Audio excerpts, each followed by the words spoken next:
Dopo la battuta d'arresto registrata domenica scorsa a Potenza, il Matera era opposto nella gara odierna allo Iesi per un impegno che non si presentava certo facile.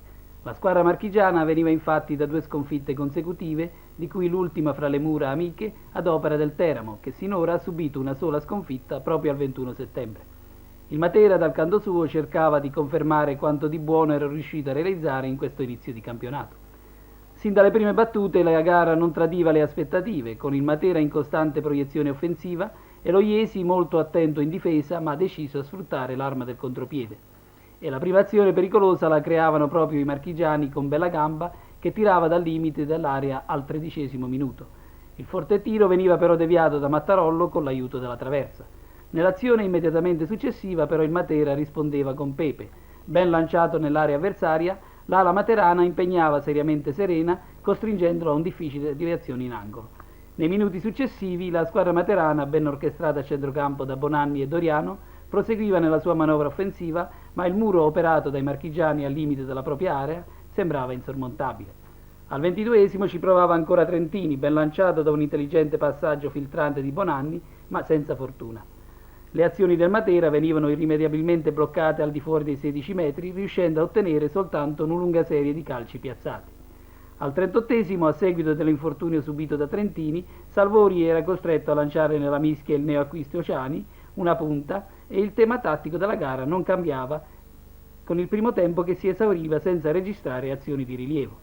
Nei secondi 45 minuti il Matera partiva subito all'attacco e creava già al secondo minuto un'azione pericolosa.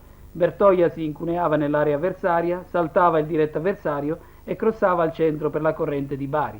Il gol sembrava cosa fatta, ma un difensore marchigiano riusciva a deviare in angolo all'ultimo momento con un intervento disperato. La reazione dello Iesi si esauriva ben presto, per alcuni minuti si assisteva ad alcuni capovolgimenti di fronte, ma era il Matera che generosamente si portava all'attacco, lasciando ben poche occasioni agli attaccanti iesini e in particolare a Gori, sempre pericoloso in contropiede. A fare il risultato comunque è sembrato soprattutto la maggiore prestanza fisica degli atleti marchigiani, che in più di un'occasione erano costretti a ricorrere alle maniere forti per bloccare le iniziative via via più arrembanti dei giocatori materani. Al 18° ancora Di Bari aveva l'occasione per portare in vantaggio il Matera, intervenendo con un preciso colpo di testa su un lungo cross dalla destra di Doriano, ma questa volta Serena con perfetto intuito riusciva a neutralizzare la pericolosa conclusione.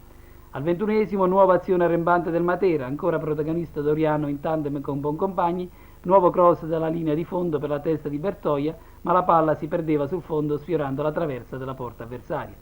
Insisteva il Matera con il trascorrere dei minuti, intensificava la sua pressione e al 35° andava di nuovo vicino alla realizzazione. Una serie di rimpalli favorevoli sulla linea della tre quarti marchigiana metteva in condizioni Pepe di girare a rete verso l'incrocio dei pali, ma ancora Serena, in splendida deviazione aerea, denegava il meritato vantaggio al Matera. 0-0 quindi al termine di una gara che i ragazzi salvori avrebbero senz'altro meritato di vincere, per il generoso impegno profuso in campo, e il pubblico materano, sebbene deluso dal risultato finale, ha premiato la squadra con un lungo applauso al termine dell'incontro. Un pareggio però che lascia ben sperare anche per il prosieguo del campionato, in quanto la squadra materana ha confermato che i risultati ottenuti sinora non sono solo frutto di episodi fortunosi, ma anche il frutto di un'intesa che va di giornata in giornata migliorando.